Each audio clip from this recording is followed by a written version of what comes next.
So, the importance of prayer. Tonight we want to look at prayer problems, and I'll just share with you 4 of them. So, get my impressive title here. Prayer problems. And, all right. The first one is prayerlessness, not praying. That's a problem. James 4:2, and this is the way you need to read it, the way you need to think of it. 2 series of 3 thoughts. The 2 series are parallel. So you lust. This is the word meaning have strong desire. You lust and have not, ye kill. That's the way you guys are, see? He says, what leads to warfare and all this type of thing is people wanting something that they don't have. Then he says it again, and desire to have and cannot obtain, ye fight and war. This is the history of mankind. Now, addressing to the Christians he's writing to, he says, yet ye have not because ye ask not. Get upset with your life, get upset with what you have that you don't have, that other people do have, and then shame yourself. Shame on me. I want to take this to God in prayer. What I really need, He can give me. So perhaps a problem in your life is not praying, not taking the time, probably not scheduling the time to pray. The second prayer problem is unconfessed sin. 2 verses point this out, one negatively, one positively. Proverbs 28:13, he that covereth his sin shall not prosper, but whoso confesseth and forsaketh them shall have mercy. There's an attitude within Roman Catholicism that you go to confession and everything's okay. But he says, no, you have to confess and forsake. Actually deal with the sin. Daniel 9:20, we have the positive example. He gives us this testimony. Whilst I was speaking and praying and confessing my sin and the sin of my people Israel, and presenting my supplication before the Lord my God for the holy mountain of for the holy mountain of my God, my prayers were answered. The angel came while I was yet speaking. That's the next verse. But you see what he was doing, praying, confessing, and then God honored prayer. The third prayer problem is unresolved relationships. Maybe you hadn't thought about that as a prayer problem.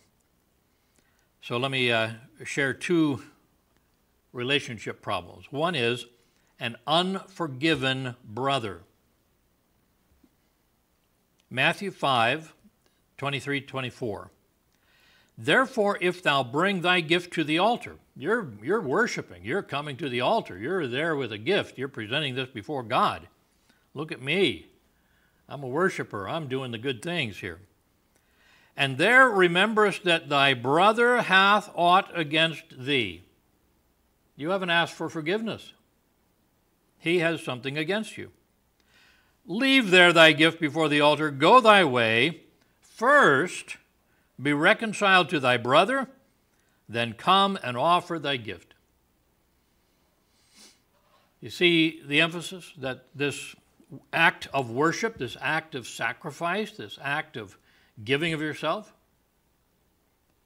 doesn't mean anything if you haven't made things right. Christianity is pretty practical, isn't it? You can't just run roughshod over people and just be fine with God. That's your imagination.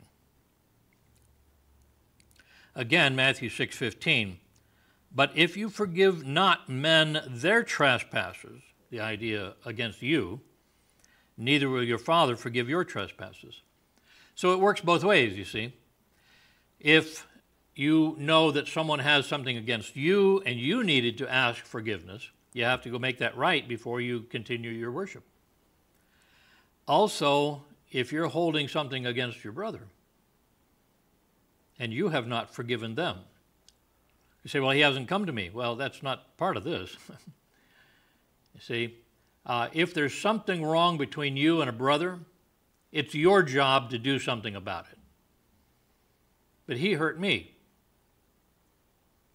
Then forgive him. I said something I shouldn't have. Go ask for forgiveness. And I told the story a number of times. My wife and I having an argument on Saturday night. I'm still working on my sermon years ago. And she stormed off upstairs to bed. I stormed off to my study and sat down to be holy. And so I'm looking at this and I'm saying, this isn't going to work. So I got up, walked over to the stairway and found her coming down. Now, we didn't actually work it out whether, who was the person who was in the wrong or the right. Both of us just took it either way. And that's the way real Christians ought to be. We meet each other coming. Both of us saying, I'm sorry, we didn't want to leave it like this.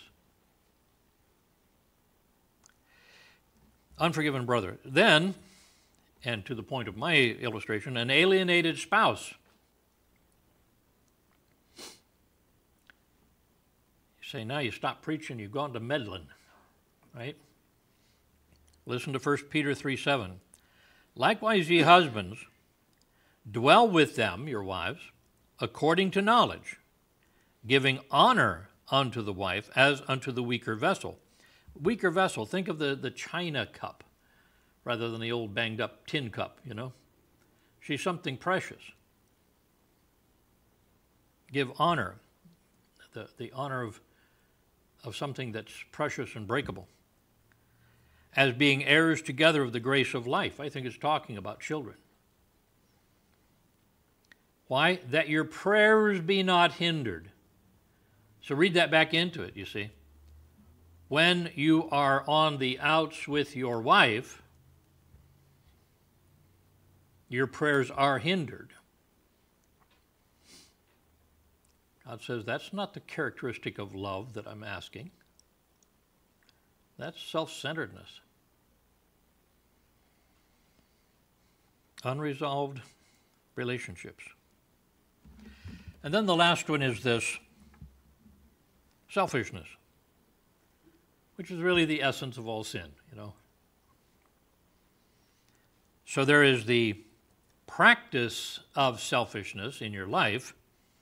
Proverbs 21:13, whoso stoppeth his ears at the cry of the poor, he also shall cry himself, but shall not be heard.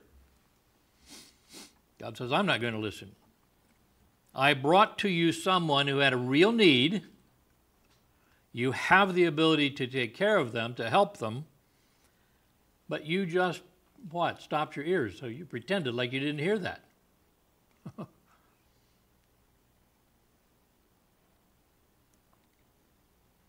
So you will not be here. I will stop my ears against you. So don't practice selfishness. And then don't pray selfishly. There's the prayer of selfishness. James 4:3. You ask and receive not. Why? Because you ask amiss. Define amiss. That you may consume it upon your lusts, upon your pleasures. There are people praying for their daily food. You're asking for something about your pleasures? I was impressed by studying the prayers of the Apostle Paul in his epistles. And while he does ask for the ability to keep preaching and that type of thing, ask for their prayers, for the most part, when he prayed, it was about their spiritual development. That was the burden on his heart. In fact, this picture is the Apostle Paul, bent over, praying. No.